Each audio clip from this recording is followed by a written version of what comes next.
Welcome to the Grace Period, where we get real about attorney mental health and well-being and pull back the veil on the high-stakes world of big law. I'm your host, Emily Logan Stedman. In this demanding profession, it is crucial that we don't lose ourselves in the hustle for billable hours. On the Grace Period, we have honest conversations about finding consistency, minimizing chaos, developing coping strategies, and destigmatizing mental health. It is time to prioritize our shared humanity, to find our grace period. So far on this season of the Grace Period, we've defined well-being and lawyer well-being, noting that it covers much more than just mental health. It includes every aspect of our whole human selves. Today, we'll talk about why this even matters for lawyers and the legal profession. Let's dig in. To start, the law is a service profession. We give of ourselves to help our clients, no matter whether we're in public, interest, government, or private practice. And we are trained to put our clients, and often our bosses, first, usually at the expense of our own boundaries, health, and well-being. Because we give of ourselves, we also deplete our personal and internal resources. If we do not pause to refill and recoup those resources, to take care of ourselves, we will run out of self to give. We will burn out. I said in the last episode that I try to come at well-being differently, or at least non-stereotypically. That is true. And yet, we must address the elephant in the room, the statistics. The truth is that attorneys self-report at levels higher than the general public of having experienced depression, anxiety, substance use or abuse, and more. These numbers grow for big law attorneys. These numbers are higher for millennial and Gen Z attorneys. I don't tell you this to scare you or make you feel guilty about being an attorney or like there's no hope. I share these statistics because we cannot improve the profession if we do not know where we are starting. And the stigma around these concerns is very, very real. Just recently, I received some feedback about a well-being CLE. Attendees or potential attendees expressed nervousness about going to the CLE in person. They were afraid of what their bosses or colleagues might think if they were seen at a CLE on well-being and burnout for civil litigators. Even more disheartening is that today, in 2024, attorneys who seek help still often pay out of pocket. Why? They fear that their company or firm will see their use of insurance benefits for mental health and other support and make judgments about it. How horrible.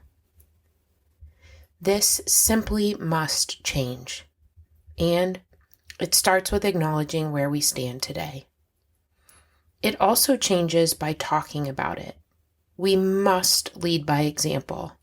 We must be vulnerable. Otherwise, change will never come. And change is not impossible. It's very possible. Some big firms are already making headway. For example, Oric implemented an agile work program.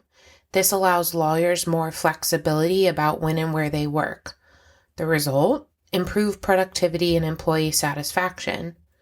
My firm, Hush Blackwell, formed a virtual office. It's run just like a brick and mortar office, and it's called The Link. It has an office managing partner, an office administrator, and it allows attorneys to work remotely nationwide. It has improved retention and allowed our firm to grow significantly. It has also improved our firm's ability and focus on engagement of employees. Finally, it improves the ability of attorneys working out of our brick and mortar offices, like me, to implement flexible work schedules and work location. As I record this episode, I'm living up north in northern Wisconsin for 5 weeks because of my firm's embracing of flexibility. And contrary to popular belief, a lot of us are more consistently in the office because we feel less pressure to be there every day and more empowered to make the choice based on what works for us and our schedules each day. Treating people like adults and empowering them to have ownership of, for example, working from home or not, makes a huge difference in workplace satisfaction and having a sense of autonomy, two critical factors for improving lawyer well-being. Another firm, Morgan Lewis, took a different approach. They offer on-site psychological services to attorneys and business professionals. This helps destigmatize getting help, something very much needed in our profession. You see, well-being is not just yoga and meditation. Those things can help if they're your thing and you implement them intentionally, but it goes much beyond that.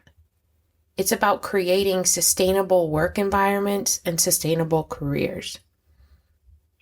When we feel well as an entire whole human, we make fewer mistakes. We build strong client and colleague relationships. We are much more likely to stay with our firms long term. Contrary to the myth that says otherwise, improving attorney well-being improves our firm's bottom lines. It is simply better for business. But we cannot wait on our firms or companies to make these changes. Some have and some will, but some won't. We then can and should make change on an individual level, within our own personal zones of influence. As individual attorneys, we need to take responsibility for our own well-being too. This might mean setting boundaries, learning to say no, or seeking help when we need it.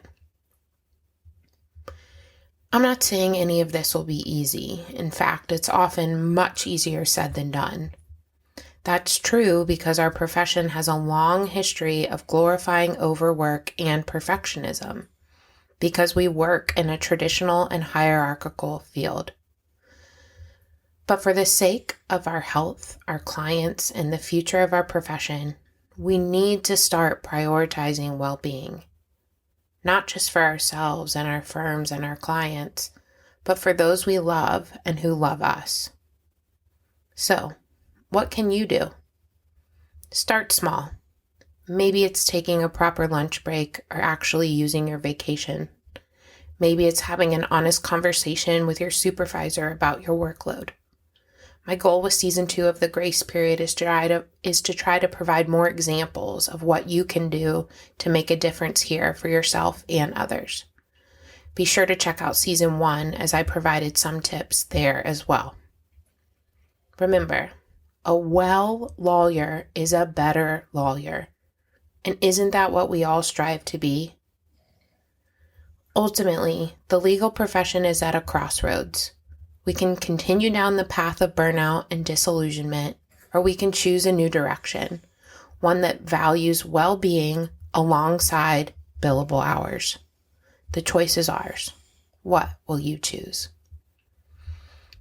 Thank you for joining me on this episode of The Grace Period. I hope this discussion has provided some insights about why attorneys and all stakeholders in our profession should care about well-being. Next week, I'll share my story with mental health, low mood, burnout, and lawyer well-being. Remember, you don't have to sacrifice your well-being for career success. By prioritizing self-care, setting boundaries, and seeking support, you can survive and even thrive in the law and in big law. Until next time, take care of yourselves and each other. That is the path to our grace period. Disclaimer.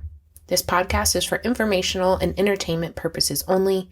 It does not constitute professional advice of any kind, including legal advice.